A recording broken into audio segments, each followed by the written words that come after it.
zanin hay cái tổ chu hay đùm rong trạ anh ấy đùm rong trạ hay cái quang lẽ rong trạ rẹp cần cho hay khang hù lẽ ar tui lẽ tomato này cái con này hay vật mìm sa cái con rau nấu bằng hậu đủ em cho nên hay mặt cha lẽ sọt thiên nор tôm này cho nên hay chana dar ani a chan hi subject hi kan subject ani he subject tu moi te po với ni cho hay dâu ngắt tin ai cụt nền mi dâu takin ai ni hi hay in vang cụt nền ai đủ re za din hi moi te sẽ lâu mà sẽ lâu thì là hi ngã sẽ rồi sẽ lẽ lâu mi i cụt nền này chân hi sẽ lẽ to lâu mi thì về hay cắn nè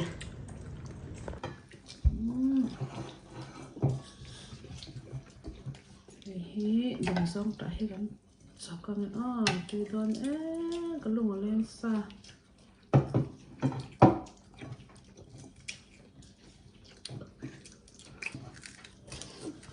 nên cái thảo về hết mặt cha chút nữa tôi mới đầu bên anh ngâm lòng cái đó thật này em lòng đấy rồi tomato ano tel nen purun sen nen rin titap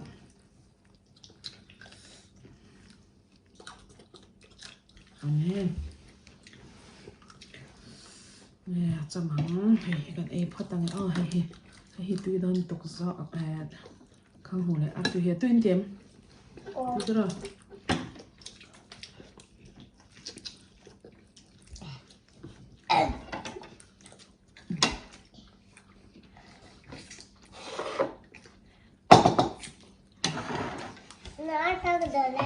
ăn say đủ lắm mà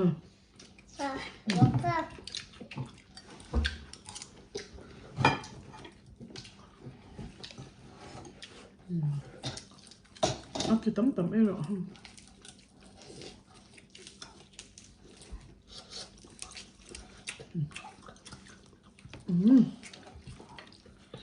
này thì là cái nào rụt vào khai rất ngon nha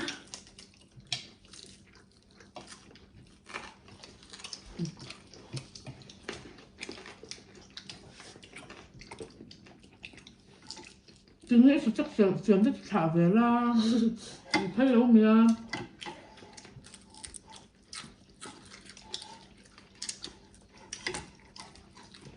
được ăn vàng ôi nó lâu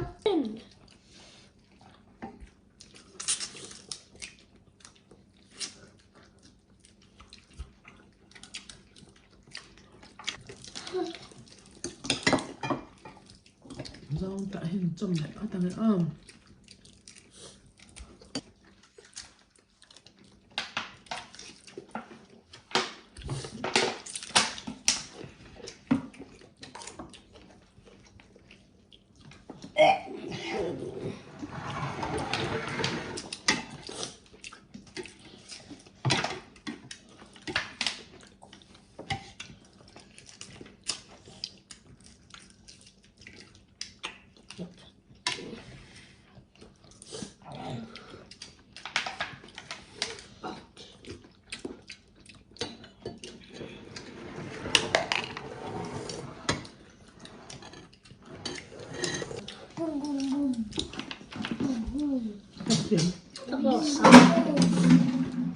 Ano ata?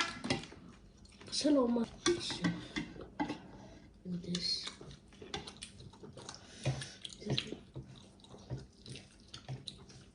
But the hedgehog. It's gonna want to eat this. Bio. You.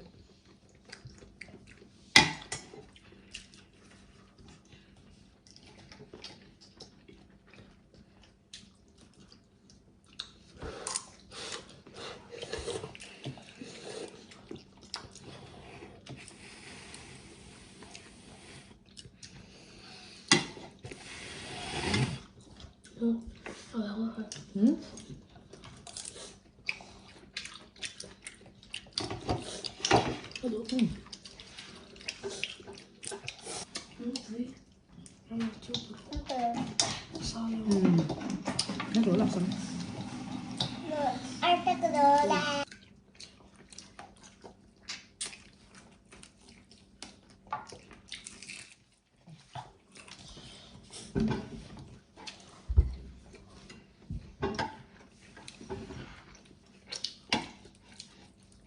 살짝 하면 애 내다 놓으면 돼.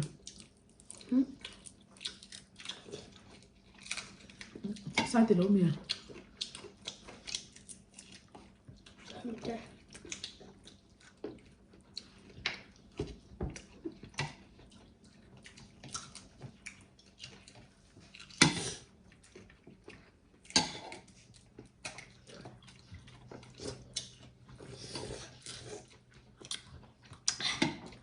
진짜 또 봐요.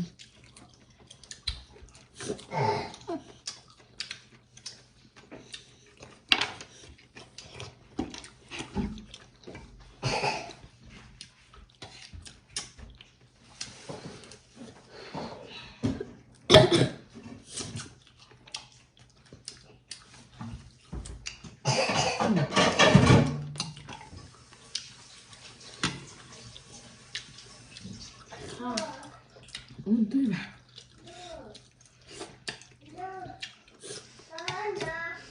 Biết rồi em nói là Charleston. 뭐? Biết rồi em nói là Charleston.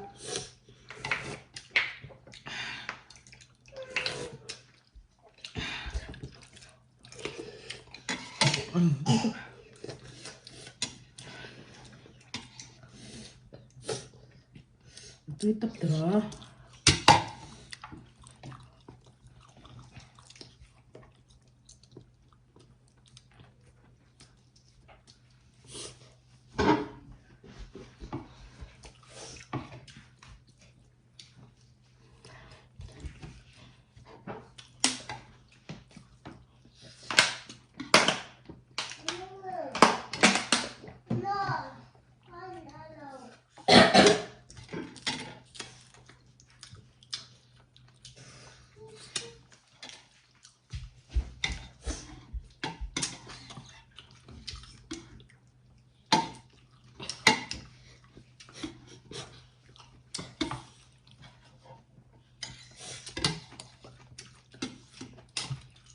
살짝 애가 이거 랑자가 비대면데.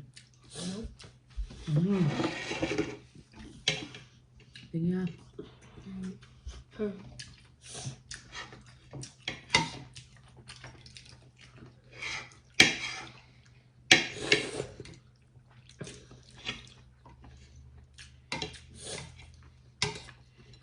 해줘.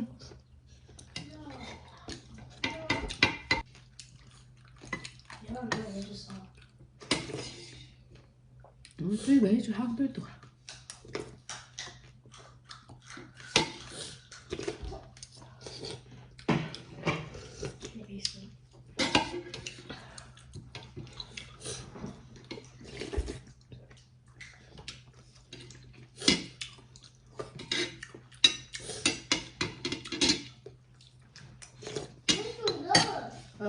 살짝 또 mga